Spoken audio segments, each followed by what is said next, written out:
ಉತ್ತರ ಕನ್ನಡ ಜಿಲ್ಲೆಯ ಅಂಕೋಲದ ಕಡೆಗಿನ ಪ್ರಯಾಣದಲ್ಲಿದ್ದವನಿಗೆ ಆ ಊರಿನ ಮಧ್ಯದಲ್ಲೊಂದು ಶ್ವೇತವರ್ಣದ ಸುಂದರ ಅರಮನೆಯಂತಹ ಮನೆ ಪಾಳು ಬಿದ್ದು ಹೋಗಿದೆ ಎಂಬ ವಿಷಯ ತಿಳಿಯುತ್ತೆ. ಆ ಮನೆಯನ್ನ ಹುಡುಕಿ ಹೋಗಿ ಅದರೆದುರು ನಿಂತವನಿಗೆ ಈ ಮನೆಯ ಒಳ ಹೊಕ್ಕಬೇಕು, ಇದರ ಕಥೆಯನ್ನ ಹೇಳಬೇಕೆಂಬ ಆಸೆ ಹುಟ್ಟುತ್ತೆ. ಆದರೆ ಅವತ್ತಿಗೆ ಈ ನಿಲಯದ ವಾರಸುದಾರರು ಯಾರೆಂಬುದು ತಿಳಿಯದೆ ನಿರಾಸೆಯಲ್ಲೇ ಮರಳಿದ್ದೆ. ಕೆಲ ದಿನಗಳು ಕಳೆದು ಅದರ ಮೂಲವನ್ನ ಕೆದಕುತ್ತಾ ಹೋದಾಗ ಇನ್ನೊಂದಷ್ಟು ದಿನಗಳಲ್ಲೇ ಈ ಐತಿಹಾಸಿಕ ಮನೆಯ ಅಂತ್ಯವಾಗತ್ತೆ ಎಂಬ ಸುದ್ದಿಯನ್ನ ತಿಳಿದವನು ಮರುದಿನವೇ ಅದರೆದುರಿಗೆ ಪ್ರತ್ಯಕ್ಷನಾಗಿದ್ದೆ.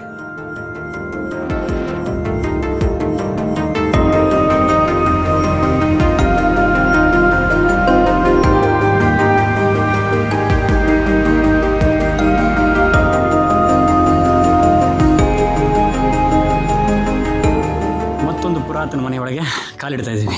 ಈ ಮನೆ ಆಯಸ್ಸು ನಿಖರವಾಗಿ ಗೊತ್ತಿಲ್ಲ, ಭವಿಷ್ಯ ಒಂದು 100-200 ವರ್ಷಗಳಿರ್ಬೋದು. ಅಂದರೆ ಈ ಮನೆಯ ವಾಸ್ತುಶಿಲ್ಪವನ್ನೇ ರೂಪರಚನೆ ನೋಡಿದ್ರೆ ಅಷ್ಟಿರ್ಬೋದು. ತುಂಬ ದಿನಗಳಾಗಿತ್ತು, ತುಂಬ ಪುರಾತನ ಮನೆ, ತುಂಬ ಹಳೆಯ ಮನೆಗಳು, ಅದರಲ್ಲಿ ಹಾಳು ಬಿದ್ದ ಮನೆಗಳನ್ನು ಹುಡುಕಿ ಅಥವಾ ಸಿಕ್ಕಿ ತುಂಬ ದಿನಗಳಾಗಿತ್ತು. ಇವತ್ತು ಅಂಕೋಲದಲ್ಲಿ ಒಂದು ಅದ್ಭುತವಾದ ಮನೆ ಸಿಕ್ಕಿದೆ. ಈ ಮನೆ ನೋಡಿದ ತಕ್ಷಣ ಇದು ಮೊದಲೇ ಬಾರಿ ಅಲ್ಲ, ಇದಕ್ಕಿಂತ ಒಂದಷ್ಟು ದಿನಗಳ ಮೊದಲು ನಾನು ಈ ಊರಿಗೆ ಬಂದು ಈ ಮನೆನ ಮೊದಲನೇ ಸರಿ ನೋಡಿದಾಗಲೇ ನಂಗೆ ತುಂಬ ಸೆಳೆದಂಥ ಮನೆ. ಅಥವಾ ಈ ಮನೆ ಕತೆ ಹೇಳಲೇಬೇಕು ಅಥವಾ ಈ ಮನೆನ ಸಂಪೂರ್ಣವಾಗಿ ಪರಿಚಯ ಮಾಡಬೇಕಂತ ತುಂಬಾ ಪ್ರಯತ್ನಪಟ್ಟು ಹುಡುಕಾಡಿ ಇದರ ಮಾಲೀಕರನ್ನು ಹುಡುಕಿ, ಏನಂದರೆ ದುರದೃಷ್ಟವಶಾತ್ ಈ ಮನೆ ಮಾರಾಟ ಆಗಿದೆ. ಮೊದಲ ಮಾಲೀಕರ ಹತ್ರ ಇಲ್ಲ, ಮನೆ ಮಾರಾಟ ಆಗಿ ಇನ್ನೊಬ್ಬರು ಮಾಲೀಕರನ್ನ ಖರೀದಿ ಮಾಡಿ, ದುರದೃಷ್ಟವಶಾತ್ ಅದೇ ಮತ್ತೆ ಹೇಳೋ ಹಾಗೆ ಈ ಮನೆನ ಇನ್ನೊಂದು 2-3 ದಿನದಲ್ಲಿ ಇದನ್ನ ಮನೆ ನೆಲಸಮಾಗುತ್ತೆ. ಅಂದರೆ ಇದು ಸಿಟಿಯ ನಗರದ ಮಧ್ಯೆ ಇರೋದ್ರಿಂದ ಈ ಮನೆನ ಡೆಮಾಲಿಷ್ ಮಾಡಿ ಇಲ್ಲಿ ಬೇರೆ ಕಟ್ಟಡ ಕಟ್ಟೋ ಒಂದು ಯೋಚನೆ ಇದೆ. ಬೇಜಾರದ ವಿಷಯ, ಇನ್ನೊಂದು ಸ್ವಲ್ಪ ದಿನದಲ್ಲಿ ಈ ಮನೆ ಹೋಗುತ್ತಲ್ಲ ಅಂತ. ಈ ವಿಷಯ ನನಗೆ ಈ ಮನೆಯನ್ನು ನೋಡಿದಾಗ ಈ ಮನೆ ಕಥೆ ಅಂತ ಹೇಳಬೇಕು ಅಂತ ಅನ್ಸಿತ್ತು. ಆಗ ಮನೆ ನೋಡಿ ಮಾಲೀಕರನ್ನ ಮಾತಾಡಿದಾಗ ಯಾವಾಗ ಅದೊಂದು ಇನ್ನೊಂದಷ್ಟು ದಿನಗಳಲ್ಲಿ ಆ ಮನೆಯನ್ನು ಒಡೆದು ಹಾಕ್ತಾರೆ ಅಂತ ಒಂದು ವಿಷಯ ನನಗೆ ಗೊತ್ತಾಯ್ತಿಲ್ಲ. ಆಗ ಇನ್ನೂ ಕುತೂಹಲ ಹೆಚ್ಚಾಗಿ ಇನ್ನೊಂದಷ್ಟು ಬೇಗ ಮಾಡಬೇಕು ಅನ್ನೋ ಒಂದು ಕಾರಣಕ್ಕೆ ಅಂತೂ ಹುಡುಕಾಡಿ ಇವತ್ತಿನ ದಿನ ನಮಗೆ ಇದನ್ನ ಮನೆಯನ್ನ ಸಂಪೂರ್ಣವಾಗಿ ಸುತ್ತಾಡಕ್ಕೆ ಅವಕಾಶ ಸಿಕ್ಕಿದೆ. ಅಲ್ಲಿ ನನ್ನೆದುರಿಗೆ ನಿಂತಿದ್ದ ಆ ಬೃಹದಾಕಾರದ ಬಂಗಲೆ ತನ್ನೊಳಗಿನ ಕಥೆಯನ್ನ ಅನಾವರಣಗೊಳಿಸಲು ಸಿದ್ಧವಾಗಿತ್ತು. ಆತುರದಲ್ಲೇ ಆ ಬಾಗಿಲಿನ ಬೀಗವನ್ನ ತೆಗೆದು ಇನ್ನು ನೆನಪಾಗಿ ಹೋಗುತ್ತಲ್ಲ ಎಂಬ ನಿರಾಸೆಯಲ್ಲ, ಇಷ್ಟು ಅದ್ಭುತವಾಗಿರೋ ಈ ಕಟ್ಟಡದ ಒಳರಚನೆ ಹೇಗಿದೆ ಎಂಬ ಕುತೂಹಲದಲ್ಲೇ ಕತ್ತಲು ಕವಿದ ಈ ನಿಲಯದ ನೆಲದಲ್ಲಿ ಹೆಜ್ಜೆ ಇಟ್ಟು ಸಾಗಿದವನಿಗೆ ಕಾಲಚಕ್ರದಲ್ಲಿ ಒಂದಷ್ಟು ಹಿಂದಕ್ಕೆ ಹೋದ ಅನುಭವವಾಗಿತ್ತು.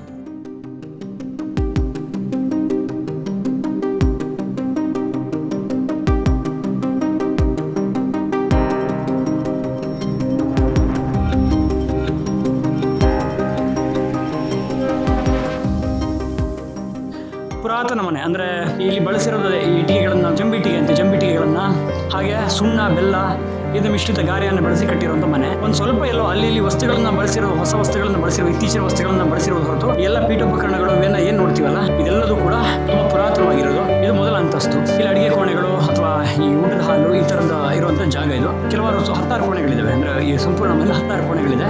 ಈ ರೂಮನ್ನು ನೋಡಿದ್ರೆ ಗೊತ್ತಾಗುತ್ತೆ, ಇದರ ಮೇಲ್ಛಾವಣಿ ಜರಿದೋಗಿದೆ, ಗೋಡೆಗಳು ಜರಿದೋಗಿದೆ, ಎಲ್ಲ ಗೆದ್ದಲು ತಿಂತ ಬಂದಿದೆ. ಅಂದರೆ ಮರ, ಮಣ್ಣು, ಇಟ್ಟಿಗೆ ಇದನ್ನು ಬಳಸಿರೋ ಮನೆ ಅಲ್ವಾ. 106 ವರ್ಷಗಳು ಖಾಲಿ ಆದಂಗೆ 106 ವರ್ಷಗಳು ಹೋಗ್ತಾ ಬಂದ ಹಾಗೆ ಆ ಮನೆಯೂ ಆ ಥರ ಶಿಥಿಲ ಆಗ್ತಾ ಬಂದಿದೆ. ಸುಮಾರು ಒಂದು 200 ವರ್ಷ, 2 ಶತಮಾನಗಳನ್ನು ಈ ಮನೆ ಕಳೆದಿರ್ಬೋದು ಅಂತ ಹೇಳುವುದು, ಅಂದರೆ ಅಂದಾಜಿಸ್ಬೋದು, ನಿಖರವಾಗಿ ಹೇಳೋಕ್ಕಾಗಲ್ಲ. ಹಾಗಾಗಿ ಈ ಮನೆ ಶಿಥಿಲವಾಗ್ತಾ ಬಂದಿದೆ. ಶಿಥಿಲವಾಗಿರೋ ಮನೆನ ಅಂದರೆ ಅವರಿಗೆ ಈಗ ಯಾವ್ದಾರ ಆ ಮನೆಯ ಮಾಲೀಕರಿಗೆ ಈ ಮನೆಯನ್ನು ಉಳಿಸ್ಕೊಳ್ಳೋ ಯೋಚನೆ, ಅಂದರೆ ಅದು ಮನೆನ ಮಾರಾಟ ಮಾಡಿದ್ದಾರೆ, ಅವರಿಗೆ ಅವಶ್ಯಕತೆ ಇಲ್ಲದ ಕಾರಣ ಮಾರಾಟ ಮಾಡಿದ್ದಾರೆ. ಸೊ ಈ ಖರೀದಿಸಿದ ಮಾಲೀಕರು ಅದನ್ನೇನು ಮಾಡಿದ್ದಾರೆ, ಅದನ್ನು ಡೆಮಾಲಿಷ್ ಮಾಡಿ ಅವರ ಬಳಕೆಗೆ ಏನು ಬೇಕು ಹಂಗೆ ಮಾಡಿದ್ದಾರೆ. ಇದೊಂದು ಬೇಜಾರದ ವಿಷಯ. ಯಾಕಂದರೆ ಒಂದು ಸುಂದರ ಮನೆ, ಒಂದು ಒಳ್ಳೆ ವಾಸ್ತುಶಿಲ್ಪದ ಮನೆ ಇವತ್ತಿಗೆ ಕಟ್ಟಬೇಕು ಅಂದರೂ ಕಟ್ಟೋಕ್ಕಾಗದಿರೋ ಮನೆ. ಅಂದರೆ ಅವತ್ತಿನ ಮನೆಗಳು, ಅಲ್ಲಿ ವಾಸ್ತುಶಿಲ್ಪ, ಅಲ್ಲಿ ಬಳಸಿದ ವಸ್ತುಗಳು, ಆ ಮನೆಗಳ ರೂಪರಚನೆಗಳೇ ಬೇರೆ. ಯಾಕಂದರೆ ಇವತ್ತಿಗೆ ನಾವು ಕೋಟ್ಯಾಂತರ ರೂಪಾಯಿ ಖರ್ಚು ಮಾಡಿದ್ರು ಕೂಡ ಆ ರೀತಿ ಮನೆಗಳನ್ನು ನಮ್ಮ ಹತ್ರ ಕಟ್ಟೋಕ್ಕಾಗೋದು ಸಾಧ್ಯ ಇಲ್ಲ. ಇವತ್ತಿನ ವಾಸ್ತುಶಿಲ್ಪ ಅಥವಾ ಇವತ್ತಿನ ಮನೆಗಳನ್ನು ನಿರ್ಮಿಸೋ ರೀತಿಯೇ ಬೇರೆ ಇದೆ. ಇವತ್ತು ತುಂಬ ಪ್ರೀಮಿಯಂ ಆಗಿದೆ, ತುಂಬ ನವೀಕರಿಸಲ್ಪಟ್ಟಿದೆ ತಂತ್ರಜ್ಞಾನಗಳು, ತುಂಬ ಐಷಾರಾಮವಾಗಿ ಮನೆ ಕಟ್ತಾರೆ. ಆದರೆ ಇದು ಅಂದಿನ ಐಷಾರಾಮ್ಯ, ಅಂದರೆ ಅಂದಿಗೆ ಐಷಾರಾಮಿ ಮನೆಗಳಿದು. ತುಂಬ ಕೋಣೆಗಳಿದೆ, ಅಂದರೆ ಬೆಡ್ರೂಮ್ಗಳಿದೆ, ಇಲ್ಲಿ ಊಟದ ಕೋಣೆಗಳಿದೆ, ಹಾಗೆ ಒಂದಷ್ಟು ಪೀಠೋಪಕರಣಗಳಿದೆ. ಈ ಮೊದಲನೇ ಅಂತಸ್ತಲ್ಲಿ ಏನಂದರೆ 1-2 ಬೆಡ್ರೂಮ್ಗಳು, 1-2 ಶಯನ ಕೋಣೆಗಳು ಏನಂತೀವ ಬೆಡ್ರೂಮ್ಗಳನ್ನ ಕಾಣ್ಬೋದು. ಏನಂತೀವಲ್ಲ ಹಾಲ್, ಲಿವಿಂಗ್ ಏರಿಯಾ ಅಂತೀವಲ್ಲ, ಆ ಥರ ಒಂದು ಹಾಲ್ ಇದೆ. ಹಾಗೆ ಅಕ್ಕಪಕ್ಕದಲ್ಲಿ ಒಂದಷ್ಟು ಬೆಡ್ರೂಮ್ಗಳಿದೆ. ಇದು ಒಂದು ರೂಮು. ಮಂಚದ ಇದನ್ನ ನೋಡ್ಬೋದು. ಅಂದರೆ ಮಂಚ ಯಾವ ಥರ ಅಂದರೆ ಇದು ಮೇಲ್ಗಡೆ ಬಂದು ಈ ಸೊಳ್ಳೆ ಪರದೆಗಳನ್ನು ಬಿಡೋಕ್ಕೆ ಇದು ಒಂದು ಸಿಂಗಲ್ ಮಂಚ. ಇವತ್ತಿಗೇನು ಬೆಡ್ ಕಾಟ್ ಹಾಕ್ತೀವಲ್ಲ ಆ ಥರ. ಬಟ್ ಆದರೆ ಅವತ್ತಿನ ಖುಷಿ ಏನಂದರೆ ಏನೇ ವಸ್ತುಗಳನ್ನು ಮಾಡಲಿ ಅವರು, ಅದು ಪೀಠೋಪಕರಣಗಳ ವಿಚಾರವಾಗಿ ಬಂದರೆ ಯಾವುದೇ ವಸ್ತುಗಳನ್ನು ಮಾಡಿದ್ರು ನಾವು ಇವತ್ತಿಗೆ ಏನು ಮಾಡ್ತೀವಿ, ಆ ವಸ್ತುಗೆ ಅವಶ್ಯಕತೆ ಇದೆ ಅಷ್ಟೇ ಮಾಡ್ತೀವಿ. ಆದರೆ ಅದು ಹಂಗಲ್ಲ. ಇವರು ಅವಶ್ಯಕತೆಗೆ ಜೊತೆಗೆ ಅಲಂಕಾರಿಕವಾಗಿ ಮಾಡ್ತಿದ್ರು. ಅಂದರೆ ಪ್ರತಿಯೊಂದು ವಸ್ತುಗಳನ್ನು ಕೂಡ ನಮ್ಮ ಪೂರ್ವಜರ ವಾಸ್ತುಶಿಲ್ಪಗಳನ್ನು, ಮನೆಯನ್ನು, ಪೀಠೋಪಕರಣಗಳನ್ನು, ದೇವಸ್ಥಾನಗಳನ್ನು ಏನೇ ನೋಡಿ ಅವಶ್ಯಕತೆಗೆ ಅಷ್ಟೇ ಮಾಡ್ತಿರಲಿಲ್ಲ, ಅಲಂಕಾರಿಕವಾಗಿ ಮಾಡ್ತಿದ್ರು. ನೋಡಿ ಈ ಮಂಚವನ್ನು ಬರೀ ಇಷ್ಟೇ ಅವಶ್ಯಕತೆ ಇರೋದು ಇದರದ್ದು. ಅದರಿಂದ ನೋಡಿ ಇದು ಪ್ರತಿಯೊಂದನ್ನು ಕೂಡ ಅಟ್ರಾಕ್ಟಿವ್ ಕಾರಣಕ್ಕೆ ನಮ್ಮನ್ನು ಸೆಳೆಯೋ ಹಾಗೆ ಮಾಡಿದ್ದಾರೆ. ಈ ಮನೆಗೆ ಈ ಕಡೆಯಿಂದ ಒಂದು ಎಂಟ್ರಿ ಇದೆ. ಅಂದರೆ ನನ್ನ ಪ್ರಕಾರ ಬಹುಶಃ ಈ ಮನೆಗೆ ಒಂದು 3-4 ಕಡೆಯಿಂದ ಎಂಟ್ರಿ ಇದೆ. ನಾನು ನೋಡಿರೋ ಪ್ರಕಾರ 3-4 ಪ್ರವೇಶ ಇದೆ. ಈ ಭಾಗದಿಂದ ಬರ್ಬೋದು, ಆ ಭಾಗದಿಂದ ಬರ್ಬೋದು. ಇದು ಲಿವಿಂಗ್ ಏರಿಯಾ ಅಂತ ಏನು ಇವಾಗಿನ ಭಾಷೆಯಲ್ಲಿ ಕರಿತೀವಲ್ಲ, ಹಾಲ್ ಜಗಲಿ ಅಂತೀವಲ್ಲ ಅದು. ಅಂದರೆ ಯಾರು ಹಿತೈಷಿಗಳು ಅಥವಾ ನೆಂಟರು ಈ ಥರ ಬಂದಾಗ ಕೂರುವಂಥ ಜಾಗ ಅಥವಾ ಮನೆ ಬಳಕೆಗೆ ಬಳಸುವಂಥ ಜಾಗ. ಇದು ವಿಸ್ತಾರವಾದ ಹಾಲ್ ಇದೆ. ಇಲ್ಲೂ ಕೂಡ ಒಂದಷ್ಟು ಪೀಠೋಪಕರಣಗಳಿದೆ. ಅದೇ ಥರ ಹೇಳಿರೋ ಹಾಗೆ ಎಲ್ಲ ಪೀಠೋಪಕರಣಗಳು ಕೂಡ ಒಂಥರ ವಿಭಿನ್ನವಾಗಿದೆ. ಪ್ರತಿಯೊಂದ್ರ ಮೇಲೆ ಒಂಥರ ನೋಡ್ತಾ ಇರಬೇಕನ್ನಷ್ಟು ಚೆನ್ನಾಗಿದೆ. ಇದು ಇನ್ನೊಂದು ರೂಮು. ಇದು ಬಹುಶಃ ಸ್ನಾನಕ್ಕೆ ಅಥವಾ ಪಾತ್ರೆ ತೊಳೆಯೋಕ್ಕೆ ಈ ರೀತಿ ಬಳಸ್ತಿದ್ದಂಥ ರೂಮ್ ಇರಬಹುದು. ಅಂದರೆ ಇಲ್ಲೊಂದು ಕಟ್ಟಿ ಇಲ್ಲಿ ನೀರು ಹೋಗೋ ವ್ಯವಸ್ಥೆ ಮಾಡಿರೋದ್ರಿಂದ ಗೊತ್ತಾಗುತ್ತೆ. ನಾವು ನಿರ್ದಿಷ್ಟವಾಗಿ ಕೆಲವು ವಿಷಯಗಳನ್ನು ಹೇಳೋಕ್ಕಾಗಲ್ಲ, ಯಾಕಂದರೆ ಈ ಮನೆ ಮಾಲೀಕರು ಅವತ್ತಿನ ಮಾಲೀಕರು ನಮಗೆ ಸಿಕ್ಕಿಲ್ಲ. ಹಾಗಾಗಿ ನಿರ್ದಿಷ್ಟವಾಗಿ ಹೀಗೆ ಇತ್ತು ಅಂತ ಹೇಳೋಕ್ಕಾಗಲ್ಲ. ಇವತ್ತಿಗೆ ನಾವು ವಾರ್ಡ್ರೋಬ್ಗಳಂತ ಏನು ಮಾಡ್ತೀವಲ್ಲ, ಇವೆಲ್ಲ ಇದರಿಂದ ಏನು ಪ್ರೇರೇಪಣೆಯಾಗಿ ಮಾಡಿರೋಂಥ ವಿಷಯಗಳು. ಏನು ವಾರ್ಡ್ರೋಬ್ಗಳು ನೋಡ್ತೀವಿ ಅಥವಾ ಇದು ಈ ಡ್ರಾಗಳು ಏನು ನೋಡ್ತೀವಿ, ಇದೆಲ್ಲವೂ ಕೂಡ ಅವತ್ತಿನ ಮರದಲ್ಲಿ ಮಾಡ್ತಿದ್ರು. ಅವತ್ತು ಪ್ರತಿಯೊಂದನ್ನು ಕೂಡ ಮರದಲ್ಲಿ ಮಾಡ್ತಿದ್ರು. ಯಾಕಂದರೆ ಅವತ್ತು ಸಿಗ್ತಿದ್ದು ಇವತ್ತಿನ ಥರ ಅಲ್ಯೂಮಿನಿಯಂ, ಪ್ಲೇವುಡ್ಸ್ ಈ ಥರದ್ದೇನು ಇರಲಿಲ್ಲ. ಅವತ್ತಿಗೆ ಹೆಚ್ಚಾಗಿ ಸಿಗ್ತಿದ್ದು ಮರಗಳು. ನೀವು ಏನೇ ಪೀಠೋಪಕರಣಗಳು ಮಾಡಬೇಕು, ಏನೇ ಮಾಡಬೇಕು ಅಂದರೆ ಮರನೇ ಬಳಸ್ತಿದ್ರು. ಇಲ್ಲಿ ಈ ಥರ ತುಂಬ ಇದೆ. ಹಾಗೆ ಈ ಮನೆಗೆ ಬಹುತೇಕವಾಗಿ ಮರ ಬಳಸಿದೆ, ಅಂದರೆ ತುಂಬ ಮರ ಬಳಸಿದೆ. ಪ್ರತಿ ಕಿಟಕಿ ಬಾಗಿಲುಗಳು, ಈ ಮುಚ್ಚಿಗೆಗಳು ಇವೆಲ್ಲವೂ ಕೂಡ ಮರದಲ್ಲೇ ಇದೆ. 3 ಅಂತಸ್ತಿನ ಮನೆ ಇದು. 3 ಅಂತಸ್ತನ್ನು ಕೂಡ ಸಿಮೆಂಟ್ ಹಾಕಿ ಕಾಂಕ್ರೀಟ್ ಹಾಕಿ ಮಾಡಿರೋಂಥ ಮನೆ ಅಲ್ಲ ಇದು. ಅಂದರೆ 3 ಅಂತಸ್ತನ್ನ ಇವತ್ತಿನ ಹೆಂಗೆ ಕಟ್ತೀವಿ ಅಂದರೆ ಕಾಂಕ್ರೀಟ್ ಹಾಕಿ ಮಾಡ್ಕೊಂಡು ಹೋಗ್ತೀವಿ. ಆದರೆ ಇದು ಮರದಲ್ಲೇ ಅಂತಸ್ತುಗಳನ್ನು ಮಾಡಿರೋದು. ಮರದ ಮುಚ್ಚಿಗೆಯನ್ನು ಮಾಡಿ ಅದರ ಮೇಲೆ ಮತ್ತೆ ಮಣ್ಣು ಹಾಕಿ ನೆಲವನ್ನು ಮಾಡಿರೋಂಥ ಮನೆ ಇದು. ಕೆಂಪು ಕಾವಿ, ನೆಲದಲ್ಲೆಲ್ಲ ಕೆಂಪು ಕಾವಿ ಇದೆ. ಬಹುಶಃ ಇದನ್ನ ಇತ್ತೀಚೆಗೆ ಚೇಂಜ್ ಮಾಡಿರಬಹುದು ಅಥವಾ ಅವಾಗಿಂದನೂ ಕಾವಿ ಇರಬಹುದು. ತುಂಬ ವರ್ಷಗಳ ಹಿಂದೆ ಹೋದರೆ ಸಿಮೆಂಟ್ ಬಳಕೆ ಕಡಿಮೆ ಇತ್ತು ಅಥವಾ ಇತ್ತೀಚೆಗಿಂದ ಬದಲಾಯಿಸಿದ್ರು ಅಂತ ಹೇಳ್ಬೋದು. ಅಲ್ಲಿದ್ದ ಶಿಥಿಲಗೊಂಡಿದ್ದ ಜಂಬಿಟ್ಟಿಗೆ ಮತ್ತು ಸುಣ್ಣದ ಗಾರೆಯನ್ನ ಬಳಸಿ ಕಟ್ಟಿದ್ದ ಗೋಡೆಗಳು, ಗೆದ್ದಲು ಆವರಿಸಿದ್ದ ಕಿಟಕಿ ಬಾಗಿಲುಗಳು, ಈ ಸುಂದರ ಮನೆಯ ಒಳಮೈನ ರಚನೆ, ಶತಮಾನದ ಹಿಂದಿನ ವಾಸ್ತುಶಿಲ್ಪ, ಸುಭದ್ರವಾದ ಮರದ ಮುಚ್ಚಿಗೆಗಳು, ಅಂತಸ್ತುಗಳನ್ನು ಏರಿ ಹೋಗಲು ಇದ್ದ ಮೆಟ್ಟಿಲುಗಳು, ಕಾವಿ ಮತ್ತು ಮಣ್ಣಿನ ನೆಲಗಳೆಲ್ಲವೂ ಪ್ರಾಚೀನ ಕಾಲದ ಮನೆಗಳ ರೂಪು ರಚನೆಯನ್ನ ಪರಿಚಯಿಸಿದ್ದವು. ಆ ಮನೆಯೊಳಗೆ ಆವರಿಸಿದ್ದ ಗಾಢ ಮೌನದಲ್ಲೇ ನನ್ನ ಹೆಜ್ಜೆಗಳು ಇನ್ನಷ್ಟು ವಿಷಯಗಳನ್ನ ಕೆದಕುತ್ತಾ ಮುಂದೆ ಹೊರಟಿದ್ದವು.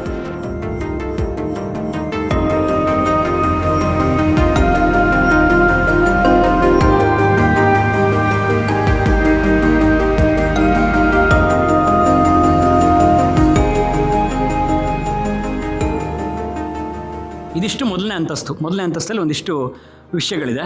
2ನೇ ಅಂತಸ್ತು ಇಲ್ಲಿ ನೋಡ್ಬೋದು. ನಾವೇನು ಮೆಟ್ಲುಗಳು ನೋಡ್ತೀವಲ್ಲ, ಅದೇ ಇವತ್ತು ನಾವು ಗ್ರಾನೈಟ್ಗಳನ್ನು ಬಳಸಿ ಅಥವಾ ಸಿಮೆಂಟ್ಗಳನ್ನು ಬಳಸಿ ಏನು ಮಾಡ್ತೀವಲ್ಲ, ಆದರೆ ಅವತ್ತಿಗೆ ಎಲ್ಲವೂ ಮರನೇ. ಅಂದರೆ ನೀವು ಏನೇ ತಗೊಳ್ಳಿ, ಅವತ್ತಿನ ಮನೆಗಳಲ್ಲಿ ಸಿಮೆಂಟು ಈ ಥರದಲ್ಲೆಲ್ಲ ಮರ, ಮಣ್ಣು, ಸುಣ್ಣದ ಗಾರೆ, ಕಲ್ಲು, ಮರ ಬಿಟ್ಟು ಸ್ವಾಭಾವಿಕವಾಗಿ ಏನು ಸಿಗುತ್ತಲ್ಲ, ನೀವು ನಿಸರ್ಗದಿಂದ ಏನು ಸಿಗುತ್ತಲ್ಲ ಅದನ್ನೇ ಬಳಸ್ಕೊಂಡು ಮಾಡ್ತಿದ್ದಂಥ ಮನೆಗಳಿವೆಲ್ಲ. ಸೊ ಹಾಗಾಗಿ ನಮಗೆ ಎಲ್ಲೇ ಹೋದರೂ ಈ ರೀತಿ ಮರಗಳು ಸಿಗ್ತವೆ. ಆಮೇಲೆ ಎಲ್ಲೇ ಹೋದರೂ ಅದು ಅವಶ್ಯಕತೆಗೆ ಮಾತ್ರ ಅಲ್ಲ, ಅದರಲ್ಲೊಂದು ಅಲಂಕಾರಿಕವಾಗಿ ಒಂದು ಡಿಸೈನ್ನ ಮಾಡಿರ್ತಾರೆ. ಅದು ನೋಡೋಕೆ ತುಂಬಾ ಚೆನ್ನಾಗಿರುತ್ತೆ. 2ನೇ ಅಂತಸ್ತಿದು. 2ನೇ ಅಂತಸ್ತಲ್ಲಿ ಏನಿದೆ ಅಂದರೆ ಇಲ್ಲೂ ಅಷ್ಟೇ, ಇಲ್ಲಿ ಬೆಡ್ರೂಮ್ಗಳು ಅಂದರೆ ಶಯನ ಕೋಣೆಗಳು, ಬೆಡ್ರೂಮ್ಗಳು. ಇಲ್ಲೂ ಕಿಟಕಿಗಳನ್ನು ನೋಡ್ಬೋದು. ಇಲ್ಲಿ ಇವೇ ಒಂಥರ ವಿಭಿನ್ನವಾದ ಕಿಟಕಿಗಳು. ಇದೆಲ್ಲ ನನ್ನ ಪ್ರಕಾರ ಗಾಜುಗಳಿದ್ದ ಕಿಟಕಿಗಳು, ಈ ವೃತ್ತಾಕಾರದ ಕಿಟಕಿಗಳು ನೋಡ್ಬೋದು. ಇದು ಈ ರೀತಿಯ ಕಿಟಕಿಗಳು. ಅಂದರೆ ಇದು ಹೈದರಾಬಾದ್ನ ವಾಸ್ತುಶಿಲ್ಪ ಅಥವಾ ಅಲ್ಲಿಯ ವಾಸ್ತುಶಿಲ್ಪಿಗಳಿಂದ ರಚನೆ ಆಗಿರೋದ್ರಿಂದ ನಾನು ತುಂಬ ಕಡಿಮೆ ಕಡೆಗಳಲ್ಲಿ ಈ ರೀತಿಯ ವೃತ್ತಾಕಾರದ ಕಿಟಕಿಗಳನ್ನು ನೋಡಿದ್ದು. ಕಿಟಕಿಗಳನ್ನು ನಾನು ಬಹುಶಃ ಗ್ಲಾಸ್ ಅಥವಾ ಅದು ಕಬ್ಬಿಣದ ಸರಳಲ್ಲಿ ಇದು ತುಂಬಿದ್ದಂಥ ಇದು ಅದು. ಬಟ್ ಕಬ್ಬಿಣದ ಸರಳುಗಳು ಅಥವಾ ಗ್ಲಾಸ್ ಏನಿತ್ತು ಅದು ಇವತ್ತು ಗೊತ್ತಾಗಲ್ಲ. ಈ ರೀತಿ ಕಿಟಕಿಗಳು ಇದೆಲ್ಲವೂ ಕೂಡ ಬೆಡ್ರೂಮ್ಗಳು. ತುಂಬಾ ರೂಮ್ಗಳಿದೆ, ನಾನು ಲೆಕ್ಕ ಹಾಕಕ್ಕೆ ಹೋಗಲಿಲ್ಲ. ತುಂಬಾ ರೂಮ್ಗಳಿದೆ ಮನೆಯಲ್ಲಿ. ಇದು 2ನೇ ಅಂತಸ್ತು. ಅಂದರೆ ಪ್ರತಿ ಅಂತಸ್ತು ಕೂಡ ಒಂದು ಜಗಲಿ ಇದೆ. ಎಲ್ಲ ಬೆಡ್ರೂಮ್ಗಳಿಂದ ನೀವು ಈ ಹಾಲಿಂದ ಬಂದರು ಅಥವಾ ಈ ಬೆಡ್ರೂಮಿಂದ ಬಂದರು, ಈ ಬೆಡ್ರೂಮಿಂದ ಬಂದರು, ಹೊರಗಡೆ ಒಂದು ಜಗಲಿ, ಇವಾಗೇನು ಬಾಲ್ಕನಿ ಅಂತೀವಲ್ಲ, ಆ ಬಾಲ್ಕನಿಗೆ ಬಂದು ಬರುವಂಥದ್ದು ಇದು ಅವಕಾಶ ಇರುತ್ತೆ. ಇನ್ನೊಂದು ಗಮನಿಸಿದ್ದೇನೆಂದರೆ ಕಿಟಕಿ ಬಾಗಿಲುಗಳು ಹೆಚ್ಚಾಗಿದೆ. ಮನೆಗೆ ಎಷ್ಟು ಬೆಳಕಿದೆ ಅಂದರೆ ಗಾಳಿ ಬೆಳಕು ತುಂಬ ಚೆನ್ನಾಗಿದೆ. ಆ ವಾಸ್ತುಶಿಲ್ಪದಲ್ಲಿ ಅದನ್ನ ನಿರ್ಮಾಣ ಮಾಡಿರೋದೇ ಆ ರೀತಿಯಾಗಿ. ಅಂದರೆ ಗಾಳಿ ಬೆಳಕು ಯಾವುದೇ ತೊಂದರೆ ಬರಬಾರ್ದು. ಅವತ್ತಿಗೆ ಅಂದಿನ ಮನೆಗಳಿಗೆ ಮುಖ್ಯವಾಗಿ ಕರೆಂಟ್ ಇರ್ತಿರಲಿಲ್ಲ ಅಥವಾ ಈ ಗಾಳಿಗಾಗಿ AC, ಫ್ಯಾನ್ ಈ ಥರದ್ದೆಲ್ಲ ಬಳಸ್ತಿದ್ದಂಥ ಕಾಲ ಅಲ್ಲ. ಹಾಗಾಗಿ ಹೆಚ್ಚಾಗಿ ಸ್ವಾಭಾವಿಕವಾಗಿ ಬರೋ ಗಾಳಿಗೆ, ಸ್ವಾಭಾವಿಕವಾಗಿ ಬರೋ ಬೆಳಕಿಗೆ ಹೆಚ್ಚು ಪ್ರಾಮುಖ್ಯತೆ ಕೊಡ್ತಿದ್ರು. ಹಾಗಾಗಿ ಎಲ್ಲ ಕಡೆ ನೋಡಿ ಸುತ್ತ ಅಲ್ಲಲ್ಲಿ ಕಿಟಕಿಗಳು ಕಾಣ್ತವೆ. ಹೈದರಾಬಾದಿನ ನಿಜಾಮರೊಂದಿಗೆ ಸಂಬಂಧವನ್ನ ಹೊಂದಿದ್ದ ಈ ಮನೆಯ ಅಂದಿನ ಮಾಲೀಕರು ಅಲ್ಲಿಯ ವಿನ್ಯಾಸಕಾರರನ್ನ ಬಳಸಿಕೊಂಡು ಅಲ್ಲಿಯ ಮನೆ ನಿರ್ಮಾಣದ ಶೈಲಿಯನ್ನೇ ಅಳವಡಿಸಿಕೊಂಡು ಈ ಮನೆಯನ್ನ ನಿರ್ಮಿಸಿದ್ದರು. ಅಂಕೋಲೆಯ ದೊಡ್ಡ ಮನೆ ಎಂದು ಅಂದಿಗೆ ಜನ ಕರೆಯುತ್ತಿದ್ದರು. ನಿಖರವಾಗಿ ಗೊತ್ತಿಲ್ಲದಿದ್ದರೂ ಈ ಮನೆಯ ಆಯಸ್ಸು 150ರಿಂದ 200 ವರ್ಷಗಳು ಇರಬಹುದೆಂಬ ಈ ನಿಲಯದ ಭವ್ಯ ಇತಿಹಾಸವನ್ನ ತಿಳಿಯುತ್ತಾ ಈ ಮನೆಯ 3 ಅಂತಸ್ತನ್ನೇರುತ್ತಾ ಬಂದೆ ಅಲ್ಲಿ ಶತಮಾನ ಕಳೆದ ಶಯನ ಕೋಣೆಗಳನ್ನ, ಅಂದಿನ ಐಷಾರಾಮದ ಅಡುಗೆ ಮನೆಯನ್ನ, ಅದರೊಳಗಿನ ದಿನೋಪಯೋಗಿ ವಸ್ತುಗಳನ್ನ, ವಿಸ್ತಾರವಾದ ಜಗುಲಿಗಳನ್ನ, 3 ದಿಕ್ಕಲ್ಲೂ ಇದ್ದ ಸುಂದರವಾದ ಬೃಹತ್ ಬಾಲ್ಕನಿಗಳನ್ನ ಕಾಣುತ್ತಾ ಮೆಟ್ಟಿಲುಗಳನ್ನೇರುತ್ತಾ ಮತ್ತಷ್ಟು ಅಲ್ಲಿಯ ವಿಶಿಷ್ಟ ವಿನ್ಯಾಸದ ಕೋಣೆಗಳನ್ನ ಪ್ರವೇಶಿಸುತ್ತಾ ಬಂದವನಿಗೆ ಅಲ್ಲಿ ಕವಿದಿದ್ದ ಕತ್ತಲು, ಜನರಿಲ್ಲದ ಈ ನಿಲಯವನ್ನ ತಮ್ಮ ನಿವಾಸಕ್ಕೆ ಬಳಸಿಕೊಂಡಿದ್ದ ಬಾವಲಿಗಳು, ಧೂಳು ಹಿಡಿದ ವಿಭಿನ್ನ ಪುರಾತನ ಪೀಠೋಪಕರಣಗಳು, ಮೂಲೆ ಸೇರಿದ್ದ ಲೋಹದ ವಸ್ತುಗಳು ಈ ಮನೆಯಲ್ಲಿ ಜನವಾಸವಿಲ್ಲದೆ ಸ್ತಬ್ಧವಾಗಿ ಹಲವು ವರ್ಷಗಳು ಕಳೆದಿರುವುದಕ್ಕೆ ಸಾಕ್ಷಿಯಾಗಿದ್ದವು.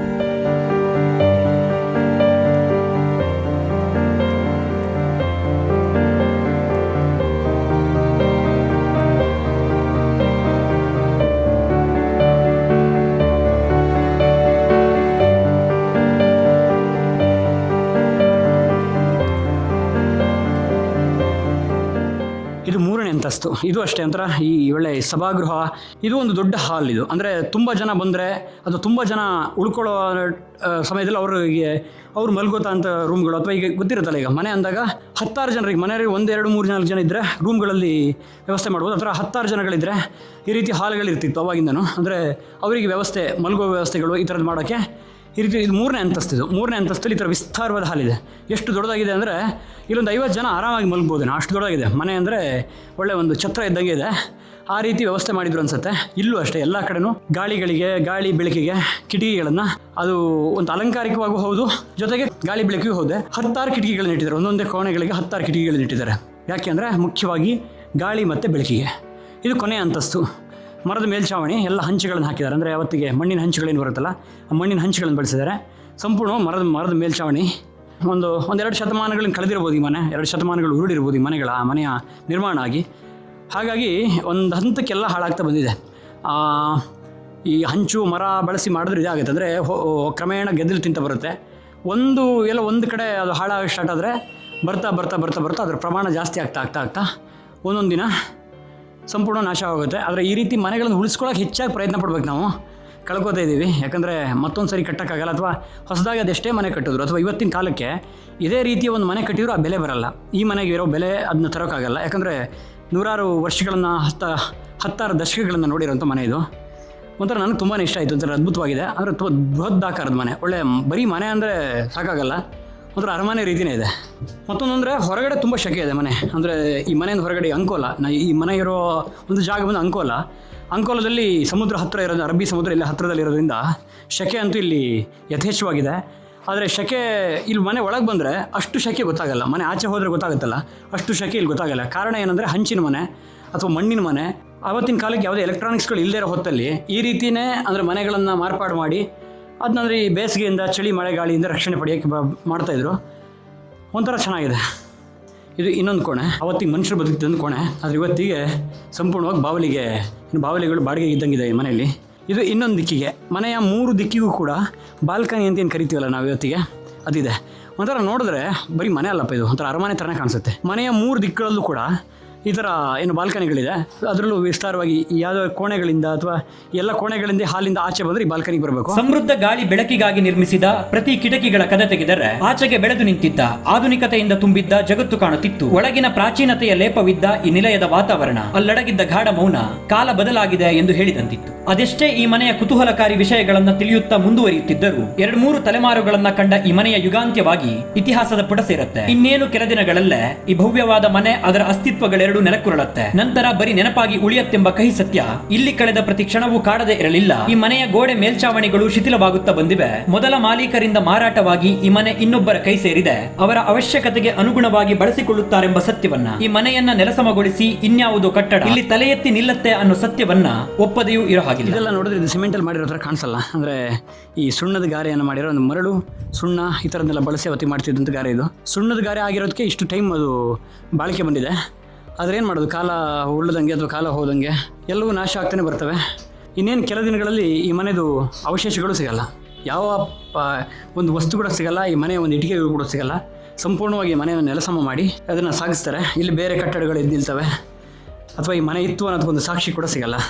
ಮೊದಲನೇ ಬಾರಿ ಅನ್ಸುತ್ತೆ ನಾನು ಇನ್ನು 2-3 ದಿನಗಳಲ್ಲಿ ನೆಲಸಮ ಆಗ್ತಿರೋಂಥ ಮನೆಯ ಕಥೆಯನ್ನು ಹೇಳ್ತಿರೋದು. ಆದರೆ ಇದಕ್ಕಿಂತ ಮೊದಲು ಮಾಡಿದ್ದೀನಿ. ಆದರೆ ಅವೆಲ್ಲ ಮನೆಗಳು ಹಾಳು ಬಿದ್ದಿದ್ರು ಕೂಡ ಅದನ್ನ ಅದ್ರ ಪಾಡಿಗೆ ಯಾರು ಹೋಗಿರಲಿಲ್ಲ, ಅಥವಾ ಅದನ್ನ ಹಾಳು ಮಾಡೋಕ್ಕೆ ಹೋಗಿರಲಿಲ್ಲ. ಸ್ವಿಚ್ಗಳನ್ನಿಲ್ಲ ನೋಡ್ಬೋದು. ಅಂದರೆ ಅವತ್ತಿನ ಕಾಲ ಸ್ವಿಚ್ ಇವತ್ತಿನ ನೋಡ್ತೀವಲ್ಲ ಆ ರೀತಿ ಸ್ವಿಚ್ಗಳೆಲ್ಲ. ಇವಾಗ ಇತ್ತೀಚೆಗೆ ಈ ಟ್ರೆಂಡ್ ಮತ್ತೆ ಬಂದಿದೆ. ಅಂದರೆ ಈ ರೀತಿ ಸ್ವಿಚ್ಗಳನ್ನು ಬಳಸ್ತಿದ್ದಾರೆ ಮತ್ತೆ ಇವಾಗ. ಅಂದರೆ ಆ ಪ್ರಾಚೀನ ಕಾಲದ ಏನು ಇದಿತ್ತಲ್ಲ ಅವೆಲ್ಲ ಮತ್ತೆ ಹೊಸದಾಗಿ ಬರುತ್ತೆ. ಜನಕ್ಕೆ ಅದ್ರ ಮೇಲೆ ಮತ್ತೆ ಆಸಕ್ತಿ ಶುರು ಆಗ್ತಿದೆ. ಈ ಸ್ವಿಚ್ಗಳು ಅಂದರೆ ಈ ಕಂಪೇರ್ ಮಾಡ್ಕೊಳ್ಳಿ, ಅಂದರೆ ಇವತ್ತಿಗೆ ತುಂಬ ಈ ಸ್ವಿಚ್ನ ಗಾತ್ರ ತುಂಬ ಸಣ್ಣದಾಗಿ ಬಂದಿದೆ. ಒಂದು ಸ್ವಿಚ್ನ ಇಷ್ಟೇ ಜಾಗದಲ್ಲಿ ಕೂರಿಸ್ತಾರೆ, ಒಂದು ಹೆಬ್ಬೆರಡು ಜಾಗದಲ್ಲಿ ಒಂದು ಸ್ವಿಚ್ನ ಕೂರಿಸ್ಬೋದು. ಆದರೆ ಅವತ್ತಿಗೆ ಇದೊಂಥರ ತಂತ್ರಜ್ಞಾನ ಹೆಂಗೆ ಬೆಳೀತಾ ಬಂತಲ್ಲ, ಹಿಂಗೆ ಬೆಳೀತಾ ಬಂತು ಅಂದರೆ ತುಂಬ ದೊಡ್ಡದು ಚಿಕ್ಕ ಇದೆ, ಮಿನಿಮೈಸ್ ಆಗ್ತಾ ತುಂಬ ಚಿಕ್ಕದಾಗ್ತಾ ಬಂತು. ಒಂದು ಕಂಪ್ಯೂಟರು ಒಂದು ರೂಮ್ನಷ್ಟು ದೊಡ್ಡಕ್ಕೆ, ಒಂದು ಕೋಣೆಯಷ್ಟು ದೊಡ್ಡಕ್ಕಿದ್ದ ಕಂಪ್ಯೂಟರು ಇವತ್ತು ಇಷ್ಟು ದಪ್ಪ ಸ್ಕ್ರೀನಲ್ಲಿ ಅದು ಒಂದು ಅಡಿ ಸ್ಕ್ರೀನಿಗೆ ಬಂದಿದೆ. ಮೊಬೈಲ್ಗಳು, ಲ್ಯಾಂಡ್ ಫೋನ್ಗಳು, ಎಷ್ಟೆಷ್ಟು ತೂಕು ಇದ್ದ ಲ್ಯಾಂಡ್ ಫೋನ್ಗಳು, ಕಾರ್ಗಳು ದೊಡ್ಡ ಗಾತ್ರ ಸಣ್ಣದಾಗ್ತಾ ಮಿನಿಮೈಸ್ ಆಗ್ತಾ ತುಂಬ ಚಿಕ್ಕದಾಗಿ ಬಂದಿದೆ. ಎಲ್ಲದೂ ಒಂದು ಚಿಕ್ಕ ಒಂದು ಡಿವೈಸಲ್ಲಿ ಸೇರೋ ಹಾಗಾಗಿದೆ. ಇದೇ ತಂತ್ರಜ್ಞಾನ ಶುರುವಾದಾಗ ಆ ರೀತಿ ಇತ್ತು. ಅದನ್ನು ಇನ್ನೂ ಸರಳವಾಗಿಸ್ತಾ ಬರ್ತಾರೆ ಮನುಷ್ಯ. ತಂತ್ರಜ್ಞಾನ ಡೆವಲಪ್ ಆದಂಗೂ ಸರಳವಾಗಿಸ್ತಾ ಬಂದು ಚಿಕ್ಕದಾಗಿದೆ. ಇನ್ನು ತುಂಬ ಶೀಘ್ರವಾಗಿ ಒಂದು ಮನೆ ಸುತ್ತು ಬಂದೆ. ಅಂದರೆ ಇಲ್ಲಿದು ಈ ಮನೆ ಹಾಳು ಬಿದ್ದೆ ತುಂಬ ಸಮಯ ಆಗಿದೆ. ಇದಾಗೆ ಬಿದ್ದು ಸಂಪೂರ್ಣ ನಾಶವಾಗ ಮೊದಲು ಈ ಮನೆಯವರೇ ಇದನ್ನು ನೆಲಸಮ ಮಾಡಿದ್ದಾರೆ.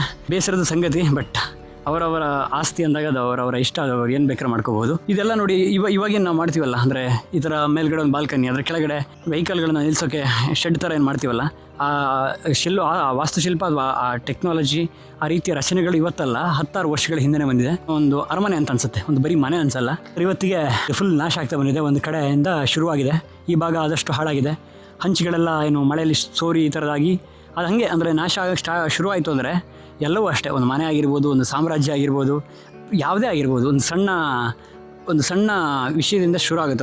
ಒಂದು ಸಣ್ಣ ರಂಧ್ರ ಸಾಕು ಅಥವಾ ಒಂದು ಸಣ್ಣ ಒಂದು ನ್ಯೂನ್ಯತೆ ಸಾಕೋದು ಬಿದ್ದು. ಈ ರೀತಿಯ ಪ್ರಾಚೀನ ಶೈಲಿಯ ಪುರಾತನ ಮನೆಗಳ ಮೇಲೆ ವಿಪರೀತ ವ್ಯಾಮೋಹ ನನಗೆ. ಕಾರಣ ಅವುಗಳು ಶತಮಾನಗಳ ಹಿಂದಿನ ಕಥೆಗಳನ್ನ ಹೊತ್ತು ನಿಂತಿರುತ್ತವೆ. ಈ ರೀತಿಯ ಪ್ರತಿ ಪಾಳು ಬಿದ್ದ ಮನೆಗಳನ್ನ ಹೊಕ್ಕಾಗಲು ನನಗೆ ಅವುಗಳು ಮೌನದಲ್ಲೇ ಏನನ್ನು ಮಾತನಾಡಿದಂತೆ ಭಾಸಗೊಳಿಸುತ್ತವೆ. ಅದೆಷ್ಟೋ ನಗು ಅಳುಗಳನ್ನ, ಹುಟ್ಟು ಸಾವುಗಳನ್ನ, ಕಷ್ಟ ಕಾರ್ಪಣ್ಯಗಳನ್ನ, ಸುಖ ದುಃಖಗಳನ್ನ ಕಂಡ ಮನೆಗಳು ಈ ರೀತಿ ಸ್ತಬ್ಧವಾಗಿ ನಿಂತಾಗ ಕಾಲಚಕ್ರ ಎಲ್ಲವನ್ನು ಅನಾಥವಾಗಿಸುತ್ತೆ ಎಂಬ ಭಾವನೆಗಳು ಮೂಡುತ್ತವೆ. ಕ್ಷಣಗಣನೆ ಶುರುವಾಗಿದೆ, ಮುಗಿದು ಹೋಗಲಿದೆ ಈ ಅರಮನೆಯಂತಹ ಮನೆಯ ಅಧ್ಯಾಯ. ಒಂದಷ್ಟು ಹೊತ್ತು ಈ ಮನೆಯಲ್ಲಿ ಕಳೆದು ಕೊನೆಯ ಬಾರಿಗೆ ಈ ನಿಲಯವನ್ನ ಕಂಡು ನೆನಪಿಗಾಗಿ ಒಂದಷ್ಟು ದೃಶ್ಯಗಳನ್ನ ಸೆರೆ ಹಿಡಿದ ಸಂತೃಪ್ತಿಯಲ್ಲೇ ಮರಳಿದ್ದೆ. ಹೇಳಿ ಈ ಅದ್ಭುತವಾದ ಮನೆಗೆ ವಿದಾಯ.